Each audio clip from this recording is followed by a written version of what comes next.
welcome along to the Don Robbie channel. We've got a very special video for you today. We've got Duncan Alexander from theanalyst.com. Remember, we had him on before. He's got all the stats. He breaks it down for everything to do with the Premier League. And I thought, seeing as we've had a bit of an international break, perfect time to get you on, you know what I mean? Sort of find out what's been happening so far in the Premier League. And it's been a very good and very competitive Premier League, I feel, so far. This season, we've had managers getting sacked. We've had teams, that sort of shocking us. Teams like West Ham, even Arsenal in a way. We've after the way they've started, we've had the usual suspects battling it out at the top. It's been really interesting so far. First of all, let me ask you, how do you think the season's gone so far? Yeah, I think it's been brilliant. I mean, I don't know whether it's the fans being back or people knowing what they missed during lockdown and stuff, but I think everyone's really invested in this season. You can see it in some of the numbers as well. The kind of intensity of games has gone up from last season, and it almost feels like a kind of, this is the 30th season of the Premier League, and it feels like a real kind of shaping up to be one of the classic ones, hopefully. So that's one of the things you guys have seen in the stats, that the intensity, which that's got to be directly linked with the fans being back at the game. The intensity's gone up. Yeah, I mean, last season was the only time in English league history where there were more away wins than there were home wins. And obviously football has changed quite a lot, and teams are set up better now to go away. A lot of teams are good on the counter-attack and stuff, but it really was affected by the fact it was kind of a load of, training games almost. Whereas I think this season we've already seen some results. I mean, like the West Ham winning against Liverpool in the last set of fixtures. A lot of people never thought London Stadium could sound that excited, but it did, and it does, and they're going really well. And I think, I think probably the top three are a little bit above the rest, but I think there's a huge opportunity for Arsenal, for West Ham, maybe a couple of others to probably get ahead of United maybe and get that fourth place, and that's a huge carrot. Let's start on United, because at the start of the season, when I saw Man United, what they bought in, and I saw their squad, I'm like, you know what? No excuses no more for Ollie. That team is good enough to win the league. You could maybe look at it and say, maybe defensive midfielder, maybe they lack a real top quality one, but then every team lacks something, don't they? I mean, Man City lack a striker. Yeah. So every team's got one position. But I looked at everything else and I'm like, that is some squad. But it ain't happened for them, has it? Why? What's gone wrong?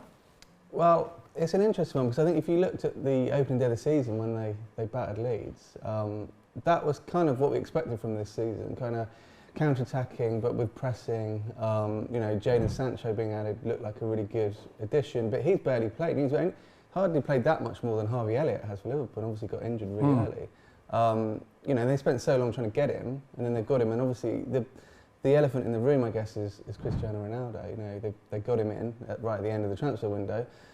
You can see why they did it, but it really has changed the way they set up. He, of all forwards in the Premier League this season, he's got the kind of lowest intensity, the fewest presses. Ronaldo? Yeah, which is kind of how he's always been in a sense. Ever since he kind of went more central at Real Madrid, he's always been, I've unfairly perhaps called him a sort of luxury Kevin Davis at times, because he does sort of play that role. He's an incredibly good penalty box finisher now, one of the best I've ever seen. So we've seen it in the Champions League. He's pulling out sort of volleys from here, left, right, and centre to get them out of tricky situations. But in the Premier League particularly, the standard of coaching is so high now that it just doesn't really work. And we saw it in the Liverpool home game, 4-0 down at half time. We saw it in the City game. They only lost 2-0, but in some ways that was an even more of a kind of domination, wasn't it? I mean, City just toyed with them for most of the game. I think back in 1994-95, Manchester United played 21 home games in the Premier League and only let in 4 goals all season. Wow. And they let in 4 in the first half against Liverpool. And, football changes, tactics change over time, but one thing doesn't, is that you need a defence to win stuff. And we've seen it with Arsenal at the moment. The defence looks pretty good, and suddenly, lo and behold, just stringing some results together. And until United can get some consistency in their defence, they're really going to struggle. I was going to say, they've got a good defence. They have. On paper, that is a good defence. Harry Maguire, Raphael Varane, Wan-Bissaka, Luke Shaw. Yeah. If one of them are injured, there's guys that you can bring in that are top-class players. It's mad. It is. mad, but also if you delve a bit deeper, Maguire and Shaw have not played very well this season for United. Varane has been a good addition, but all their clean sheets have come when he's been in the team. But you know, he's quite injury prone, and I think Wan-Bissaka's, you know, the system they're trying to play with, you know, getting attacking from the fullbacks, that's not really his strength, I think. And I think ultimately the issue with United is that it's a lack of kind of fluidity and cohesiveness. You know, that you look at all the top teams, they've all got triggers. They all know exactly what they're going to be doing. If this player's here, I need to be here. And United, it seems a bit more, just go out there. We've got 11 great players, as you say, and go out there and win, which sometimes works. You know, they can put together some amazing results on occasion because they've got very good players. But I think they need more of a plan. And I think a lot of United fans kind of realise that. And they're in a very strange situation because, you know, Solskjaer's such a legend at the club that I think if it had been another manager, they might have changed it by now. But they haven't. And I think, as we said earlier, I think it really does open up a chance for an Arsenal, for a West Ham to you know, make a decent shout at coming forward. Yeah, West Ham have been very good this season. What's been the difference in them as well? I mean, when David Moyes first came in, there were a lot of West Ham fans really questioning that and saying, why have they gone back for Moyes? But they're to me the shock team of the season. Maybe I shouldn't be shocked because they were playing well last season, but what they're doing at the moment, they have been awesome. Yeah, I mean, a lot of people, I think, at the start of the season had to decide. Obviously, we know that they did well last year. It was like, are they going to do that again? They've got the Europa League as well. It did seem like it was going to be a sort of, you know, regression to normal maybe. But as you say, they've got better, and I think they're like an example of, they don't have a massive squad, but they strengthened pretty well in the summer. You know, the likes of Kurt Zouma, it means that they can rotate defenders between Europe and the Premier League, which I think's been important. But I think almost like, it's funny because we're just talking about United, and David Moyes obviously was a very good manager when he went there, and I think the experience that he had there really damaged him as a manager for a long time. You know, he kind of went to Sociedad and Sunderland and West Ham for the first time. He could never really get back to that point where players would run through brick walls for him. And I think last season, kind of, he's got back there, and this year it's gone even further. And you look at the likes of Ben Rama, you know, Gerrard, Bowen, who were good players last year, but they seem to have gone up a level. And then obviously you've got people like Declan Rice, Mikel Antonio, you know, even Aaron Cresswell is one of the most kind of, you know, best performing on metrics fullbacks in the league. So, yeah, if injuries happen, they could fade away, I think. But as it stands, you know, people look at their set pieces, which obviously did for Liverpool in their last game. But they've got the 4th best open play expected goals this season, behind Chelsea, City and Liverpool. So they're doing it in all sorts of ways. And they've got a striker in Antonio that is like, he's tearing it up at the moment, isn't he? Yeah, I mean, in 2021 as a calendar year, he's got the best XG per 90 of any Premier League player, just ahead of Salah. So, I mean, he's not as young as they'd like him to be, and he, you know, he rarely gets to a season without a couple of injury niggles. But I mean, he's on his day, he's unplayable. And it's good, you know, it reminds me a little bit of Leicester in 2016, where you've got a team where suddenly, even people who aren't big West Ham fans, I think, can name the current West Ham team in their head, because it's just an 11 that sort of works. And I don't think they'll be able to do what Leicester did, because Leicester, you know, Arsenal should have probably won the league that year. But Leicester kind of took advantage of all the big teams having a bad year, which I don't think is the case this season. But yeah, I mean, I know a few West Ham fans, and they're like, you know, pinching themselves. No, they're really excited. Yeah. Of course, the team that's at the top at the moment, Chelsea, they're a bit of a machine as well at the moment, aren't they? Yeah, I mean, defensively, Excuse me. Defensively, they're extraordinary. Ever since Tuchel came in, you know, the argument that some United fans got at the moment of, well, you know, why should we change the manager? It doesn't make much difference. Chelsea, the example of, you know, essentially with the same squad that Lampard had, Tuchel made them into European champions. You know, I think Mendes, arguably the best goalkeeper in the world at the moment. In the world, you'd say? I'd say so, yeah. I mean, his numbers, he's like saving, we've got, with expected goals, you can kind of rate goalkeepers above the average, so making saves that the average keeper would let in and that sort of stuff. He leads the Premier League this season in terms of overperformance. I think Chelsea's win away at Brentford was you know, they probably didn't deserve 3 points. Well, I remember that day he kept everything out, didn't he? You know, he's a really good shot stopper. And also, we did an interview with him on The Analyst, actually, before the Champions League final. And his passing's underrated as well, and I think that's the thing now with modern goalkeepers. Same as we've seen with Ramsdale at Arsenal. We saw it with Edison and Alisson going into City and Liverpool. The keepers have to be able to distribute the ball now, and Mendes is underrated on that as well. I think his last season he started more passing sequences that led to shots than any other keeper in the Premier League. So he's a really integral bit of the team. And then even if he's not there, they've got the world's most expensive goalkeeper as backup. And I think Kepa is almost like, I think he suits being the sort of luxury second choice. That he comes in and wins penalty shootouts and stuff. But yeah, I mean, I think if you look at the underlying numbers, Chelsea are probably not as good as City and Liverpool, particularly going forward. But they are kind of overperforming at the back and the front. And in like someone like Reece James, they've got probably the most in-form chance creator in the league at the moment. Yeah, so, he's been phenomenal. Yeah, that wing-back system really suits him and Chilwell. So yeah, I mean they look good. I think They've got a squad as well, haven't they? Yeah. Would they be your favourites? Who would be at this stage? Who would be your favourites to win the Premier League? And what would be your top four based off of the stats? I know you're always looking at stats around. Well, I've got my opinion, which is obviously very important, and then we've got a prediction model. Like, all right, let's get both. Well, my prediction, I would still back City actually. I think City. Yeah, okay. I just think that over 38 games, they've probably got more consistency, and we saw them win against Chelsea pretty impressively. You're not missing that striker either, are they? They're just sharing around the goals.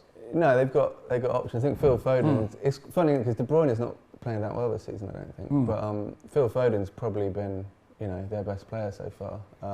Along with, João Cancelo as well, another fullback. Yeah, he's been awesome. Who isn't really a defender, but like Trent Alexander-Arnold. But it's a lot of tactics are pretty fluid at the moment. But yeah, I'd say City. The prediction model actually agrees with me. What we do is we simulate the season many tens of thousands of times, and then basically, based on strength of squad and form, and then it spits out the league table at the end, and then you do it again and again and again, and then you work out an average. I think City are come out top in that. I think Chelsea second, generally, Liverpool third, and in terms of qualifying for the top four, those three are kind of nailed on. And then fourth, as it stands, fourth, I think United 39% chance. Then I think West Ham are 24% and Arsenal are 20%. So it's pretty even there. And obviously, United's... No Tottenham in there significantly. No, Tottenham look really... Currently, I mean, it's obviously based on the season from now, so you can revisit it in a few months' time when everyone's gone on different runs and it might have changed a bit. I mean, Tottenham... Getting Antonio Conte is a huge thing, but they still haven't had a shot on target for 2.5 games. So I think he's a very, very good manager. I mean, only of managers to have 50 or more Premier League games, only Pep Guardiola's got a higher win percentage than Conte. But I think he's got a lot of work to do there. I mean, obviously Harry Kane has looked pretty good for England in the international break, but he's only got 1 goal in the Premier League this season. I think that's the issue. Unbelievable. What does the stats work it out? Who gets relegated? Well, I think actually Norwich are third favourites to go down as it stands on the model. I think third favourites? Yeah, Burnley and Newcastle are below them at the moment. Why? How's that worked out then? Strength of squad, strength of schedule. I mean, if you remember, Norwich started with a really hard set of fixtures. That's very true. That's very true. So that does a bit like running the 200 metres when you start on the inside lane. It all evens out when you get around the bend. I love that. Listen to that. That's it explained straight away. So I think that will help them a bit. I mean, I think Dean Smith is a good manager as well. I mean, I think they kind of had to get rid of Daniel Farke. Not just. I mean, he had done. Yeah, but he just won a game. Well, yeah, I think they'd decided before that. I think they were probably going, but I think, the Dean Smith thing, obviously losing Grealish at Villa, it affected them a lot. Yeah, but let me touch on that. Now, how can you get sacked? Because he's been sacked by Aston Villa, Dean Smith, and now he gets a job at Norwich. What's their thinking behind that, do you think, based off of the stats around him? We know he's had a poor time this season, but in the past, his record at the clubs he's been at has been pretty decent, but do you think that's what they're looking at? They're organisationally, or he's organisationally good. I think that, defensively he'll probably make Norwich a little bit tighter, although they had moved that way a bit towards the end with Farke. But, he's very good at bringing in players as well, and I think you know, his record at like Brentford particularly was good there, and I think you know, Norwich have got the transfer window coming up soon, and their transfer business hasn't been ideal, I guess, in the Farke era. So it's a roll of the dice, and it's early enough in the season that it might work. Could it be that as well they're thinking he's brought teams up as well? He's done well. He's done well in the Championship. Yeah, I mean, we're in a situation where we've got Norwich, we've got, you know, West Brom, we've got Fulham. They almost should have a division in between the Championship and because they look brilliant in the Championship. Fulham at the moment look insanely good. Mitrovic is just unstoppable, but you know what, they'll come up probably and then struggle. So it's difficult. Talking as those sack managers, we've had a load so far. This is Dean Smith, Nuno, you know, Farke just spoke about, you know, Steve Bruce. Who's the other one? That's 4. I was been 5 that have been sacked. It's been 5, yeah. But you know, that's a lot of managers. That's a quarter of the league. Yeah, which is interesting because at this stage of the season, it's the joint most there's ever been in the Premier League. Is it? Yeah, with 2004-05. Why of all these clubs just suddenly just said, right, oh, the other one, how could I forget? The other one, Watford. Right? Oh, wow, yeah. They sack managers They'll for fun. probably sack someone during this interview. But, you know, it's what is it about this season that they're, you know, teams are just pressing the trigger? They're just like, nope. Well, I think you have to kind of look at it on each season as a whole and overall as well. I mean, last season we hardly had any changes, and I think partly I think that was, as we said earlier, when a lot of games are behind closed doors, feels a bit harsher. Football's kind of taken on its merits a bit more. Where I think if you look at, you know, Nuno's last game at Spurs, the fans really turned. You know, and if you're the owner or CEO of a club and you see that, then it's a lot easier to make a decision when you've heard the fans lose the plot than it is when it's just a load of ball boys shouting at each other. So I think that's what, particularly with Spurs. Also, Spurs need the Champions League, don't they? Really. So it's early enough in the season, and if they, you know, once they knew that Conte was up for it, I mean, you don't really look that gift horse in the mouth, really. Watford are just Watford. I mean, they come from obviously the Pozzos own them, and in certain, particularly in Italy, it's the culture of just changing managers a lot. You know, a lot of Italian clubs will sack managers, keep them on contract. They don't get a payoff. They just carried on getting paid. And then Palermo, legend, loads of times just brought managers back. You know, they'd sacked like 2 years earlier. They were still employed by them. It's almost like a kind of we work job share sort of thing. It's crazy, isn't it? Yeah. So I think we're going that way in the Premier League now, though. A little bit more, yeah. But I think we've obviously had clubs like Arsenal with Arsene Wenger and United with Ferguson, where, you know, decades without a change of manager. And I think that can almost be, although they stayed, both of them, because they did so well, I think it can almost be as bad, because what ends up happening is those clubs then, when they do need to get rid of managers in the subsequent era, they find it quite difficult to, because it's almost like, well, we're not the sort of club that does that. But you know, I think Tottenham have now, you know, they moved really quickly with Nuno when it clearly wasn't working. So, you know, I'm sure that will turn out to be. I'm trying to think who's the longest serving manager in the Premier League now. Deitch, I think it'll be, at Burnley. Oh yeah, Deitch, and yeah, then you're Klopp. right. So, you know, Klopp doesn't feel like he's been there decades, is it? But he's the second longest. It is crazy at the moment. It's crazy. So, you know, this it's getting interesting now. You know, when we come back after the international break, there's a lot of, you know, really interesting games going up to Christmas, and a lot of games as well. Do you think once we've got to Christmas and past that, are you then able to look at the stats and kind of more clearly see what the outcomes are going to be? Yeah. Generally, whoever's top at Christmas has got a pretty good chance of winning the Premier League. I think the last 3 teams to be top at Christmas and not win are Liverpool, and Liverpool. In, like, you know, not the most recent title win, but, you know, a few before that. So generally, that being top at Christmas is a good aim. But yeah, last season obviously City started pretty slowly and then just built throughout the winter. I would imagine that, because we were this time last season, everyone was sort of like, it's a really open, competitive Premier League. You know, we're talking about the biggest title race for ages, but in the end, City kind of, you know, romped away with it. So we are only sort of 3 months into the season, so I think we do need to. It's that cliche, isn't it, of not looking at the league table till you're, you know, certain way in. And I think, I think Christmas will be a good point to. I mean, I think if Arsenal are in the top 4 or 5 at Christmas, they've got a pretty good chance of. Yeah, they've got a pretty difficult run coming up, so yeah, I think that's when we're going to really be able to judge them. All right, I'm just going to fire to end some real quick fire questions at you to see, you know, based off of the stats, how you think the outcomes of these things will be. Dean Smith at Norwich, success or failure, do you think? I think he will improve them. I still think they'll probably go down, like maybe 18th. Yeah. Okay. Steven Gerrard at Aston Villa. This is an interesting success or failure? Because he hasn't done the sort of, I'm a big famous player, I'm just going to become a manager thing. He went away and learnt his trade, and he's built a really good team around him. And obviously, sometimes hard to judge based on the Scottish Premiership, you know, the standard, but winning the title without going unbeaten is pretty good. So, yeah, it'll be really interested to see. I don't think Villa are any danger. I think it'll be interesting to see how much he can progress them through this season. You know, it's a big chance for him, and obviously, you know, they've got Liverpool away in a few weeks, which is it'll be interesting to see. That'll be tasty. Reception. Newcastle, Moneybags Newcastle, staying up or going down?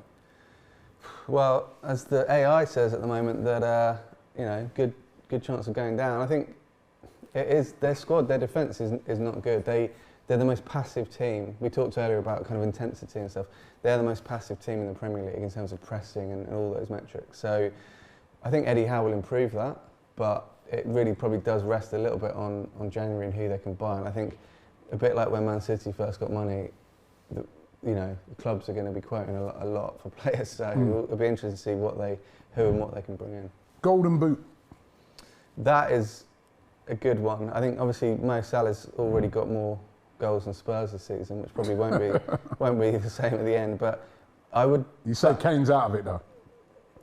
Yeah, I would think so. Only one goal this season. You think he'll be out of it? Yeah, I think obviously everyone thought Ronaldo, Lukaku as well. I could see Lukaku getting into some form second half. Ronaldo would always score goals, but I just think in terms of the amount of chances Liverpool create. And obviously we've got the African Cup of Nations, which takes Salah and Mane out for a bit, and others obviously. But that could affect it. So yeah, maybe, yeah, it's going to be close. I mean, maybe Antonio actually is not a bad shout. Okay, and I'm going to ask you finally, player of the season so far, and team of the season so far. Player of the season for me would be so far, of course. So far would be probably Aaron Ramsdale actually. Aaron Ramsdale? Yeah, just genuinely because of the kind of reception he got generally in football when he signed. Everyone's like, what are Arsenal doing there? And just, I think you see in football that there's transformative players. So you saw, like when Mo Salah went to Liverpool, it suddenly just took them up a level. And it's, you know, it may be rare for a goalkeeper to do that, but I think Ramsdale has kind of got Arsenal playing better than they would have done without him. Do you know what I mean? Like you can see the defenders are kind of more pumped up because they're playing in front of them. So yeah, I think in terms of kind of transformative impact, yeah, it's been all right. And team of the season so far? Probably a coin flip between West Ham and Brighton, I think, to be honest. Well, Brighton, interesting to be there. Yeah, I mean Brighton, obviously, you know, a little bit inconsistent in recent weeks, but given last season that everyone said, oh, they should be a lot higher than they actually are. Now they are. And, you know, they play really good football. Nearly beat Liverpool the other day as well at Anfield. Yeah, probably should have done. And the way they control games, you can see why Guardiola really loves Graham Potter. You know, Potter is the closest you'll get to like an English Guardiola, I think.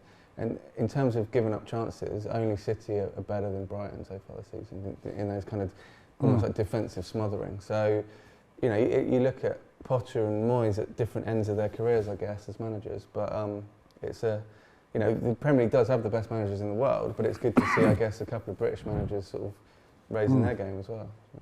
All right, well, listen, Duncan, as usual, thank you very much. Really interesting that. Do you agree with a lot of what Duncan's saying? He bases it off of the stats, a few of his own opinions in there, but based off of the stats, interesting that. Teams of the season so far, West Ham or Brighton. I didn't really consider Brighton, but when you think about it, they've been having an exceptional season. They have been really good so far. Would love to hear from you guys out there. Player of the season so far, team of the season so far. Who do you think is going to get top 4 based off of the season so far, and who will win the league, and who do you think are going to go down? All interesting. Premier League now, after the international break, we go full throttle right up to Christmas. It's going to be really interesting. We have to get Duncan in after that to see where we're at. Duncan, once again, tell everybody where they can find you. Oily Sailor on Twitter and theanalyst.com. All right, make sure you check it out. It's absolutely brilliant. Thanks for watching, and don't forget to subscribe here to the Don Robbie channel.